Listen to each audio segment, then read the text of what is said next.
मुंबईतील water tanker सेवा 9 एप्रिलच्या मध्यरात्रीपासून बंद करण्याचा मुंबई वॉटर टँकर असोसिएशनचा निर्णय। यावर तोडगा काढण्यासाठी मुख्यमंत्र्यांना संघटनेचे पत्र। अवकाळीमुळे निर्माण झालेल्या गारव्यानंतर राज्यामध्ये पुन्हा उष्णतेच्या लाटा झळकायला सुरुवात। पुढे 48 तासांमध्ये उत्तर महाराष्ट्रातले अनेक भागांमध्ये तापमान 40 डिग्रीच्या पुढे राहील। हवामान विभागाने व्यक्त केला अंदाज।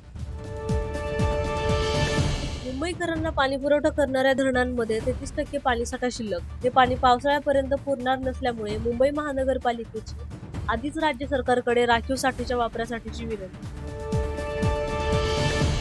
शक्तीपीठ महामार्गाच्या विरोधात लढा देणाऱ्या गिरीश फोडेंवर निलंबनाची कारवाई। शक्तीपीठ महामार्गात विरोधक आक्रमक भूमिका घेतल्यामुळे कारवाई। फोडे महानगरपालिका प्राथमिक शिक्षण समितीकडे सहाय्यक शिक्षक म्हणून कार्य। मुंबईमध्ये पुढील 4 दिवस तीव्र उष्ण्याचे तापमान 37°च्या आसपास राहील। कुलाबा वेधशाळेनं व्यक्त केला अंदाज। सोलापूरमधील अनियमित पाणी पुरवठ्याला वैतागलेल्या नागरिकांचं आंदोलन। अवेळी कमी दाबाने पाणी पुरवठा, नागरिकांचा आरोप। सोलापूर होडगी रस्त्यावर 1.5 तास आंदोलन। उद्या होत असलेल्या चैत्र एकादशी सोहळ्यानिमित्त पंढरपूरचे विठ्ठल मंदिर सजलं। मंदिर परिसरातही आकर्षक विद्युत रोषणाई, भाविकांच्या दर्शनासाठी रांगा।